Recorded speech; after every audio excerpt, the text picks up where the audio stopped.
ዓለም ለመጀመሪያ ጊዜ ተዋጊ ጀትን ያየችበትን ትክክለኛ ጊዜ አስበው ያውቃሉ?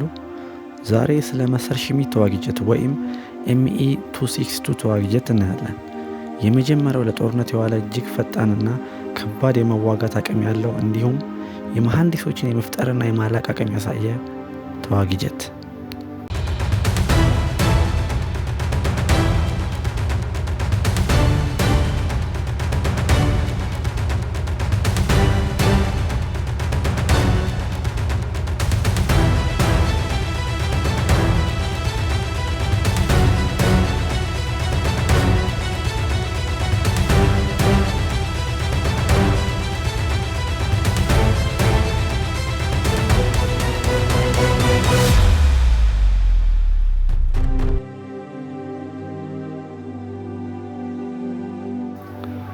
ጊዜው የሁለተኛው የዓለም ጦርነት ጊዜ ነበር።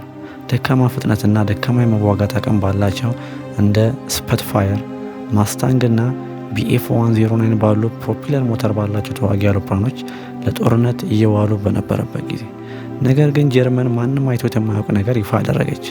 ኤምኢ-262 በታሪክ ውስጥ የመጀመሪያው ኦፕሬሽናል ተዋጊ ጀት።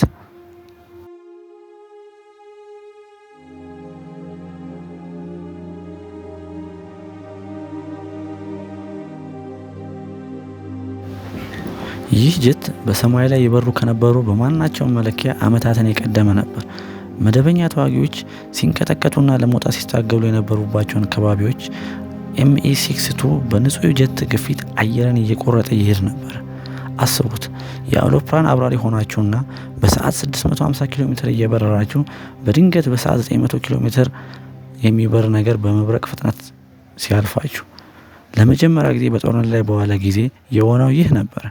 በዚህን ጊዜ ይህንን የጀርመን የጦር ጀት ያዩ የአሜሪካ አብራሪዎች ይህ ምንድነው ይህ ነገር ሲሉ እንደነበር አንዳንድ መረጃዎች ያሳያሉ። አንዳንድ የአሜሪካ አብራሪዎች ሚስጥራዊ ሮኬት መስሏቸው ነበር። ፍጥነቱን ዓለምን ክፉኛ አስደንግጦ ነበር።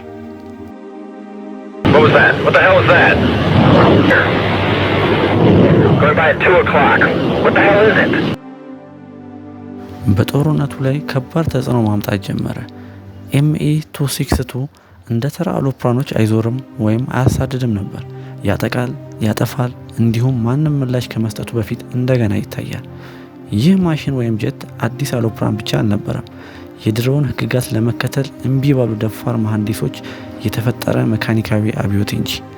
መካኒካል መሐንዲሶች የአውሮፕላኑ እያንዳንዱ ክፍል ማለት ይቻላል እንደገና የቀየሱት።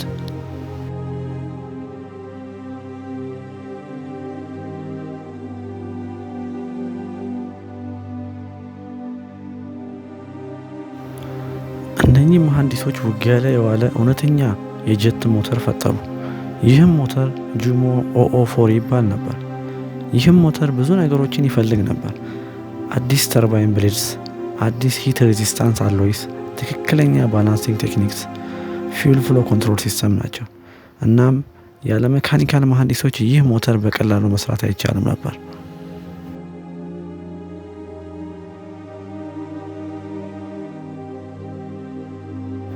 መሐንዲሶች ድራግ ፎርስን የሚቀንስና አውሮፕላኑ ያልተለመዱ ፍጥነቶች ላይ እንዲደርስ የሚያስችል ወደ ኋላ የተለጠጠ ኤሮዳይናሚክ ክንፍ ቅርጽ ነደፉ።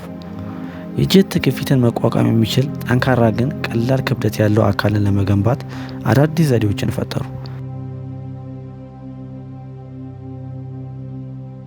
ነገር ግን በድሮ የፕሮፒለር አውሮፕላን መዋቅሮች ቢሆን ኖሮ በዚህ ፍጥነት ላይ የአውሮፕላኑ አካል ይበጣጠስ ነበር።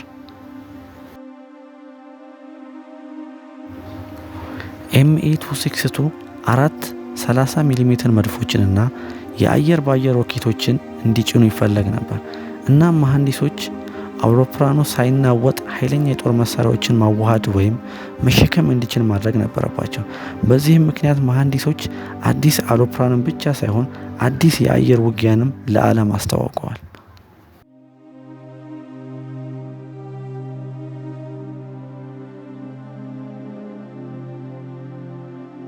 ኤምኢ-262 በነበሩት ኳሊቲዎች ምክንያት አስገራሚ አቅሞች ነበሩት። ፍጥነት ከጥምረቱ ሀገራት አውሮፕላኖች በ200 ኪሎ ሜትር ፐር አወር ያክል ፈጣን ነበር። ክላይምብ ሬት ወይም የመውጣት አቅም የጥምረቱ ሀገራት አውሮፕላኖች ከማየታቸው በፊት ወደ ከፍታ የመድረስ ችሎታ ነበረው። ፋየር ፓወር ከያዛቸው መድፎች አንዱ የጥምረቱን ሀገራት አውሮፕላኖች ወዲያውኑ ሊያጠፋ ይችላል። በጊዜውም በደቂቃዎች ውስጥ በ10 የሚቆጠሩ ተኩሶ ጥሎ ነበር። በዚህም ምክንያት ለጥምረቱ ሀገራት አውሮፕላን አብራሪዎች ቅዠት ሆኖባቸው ነበር። አንዳንድ የታሪክ ጸሐፊዎችም ቶሎ ተዋውቆ ቢሆን ኖሮ የአየር በአየር ጦርነቱን ሙሉ ለሙሉ ሊለውጥ ይችል ነበር ሲሉ ይናገራሉ። ምንም እንኳን በሁለተኛው የዓለም ጦርነት መጨረሻ ላይ ቢታይም ተጽዕኖው ግን እጅግ በጣም ጥልቅ ነበር። ዓለም የጄት ቴክኖሎጂ መጪው ጊዜ መሆኑን እንድትገነዘብ አስገድዷል። እያንዳንዱ ሀገር ወዲያውኑ የራሱን ጄት እንዲያዘጋጅ አድርጓል። የፕሮፒለር አውሮፕላኖች የአየር የበላይነት ማብቃቱን አመልክቷል። ME-262 ጦርነቱን ጀርመን እንድታሸንፍ ባያደርገውም ነገር ግን የጦርነቱን ዘይቤ ለዘላለም ቀይሮታል።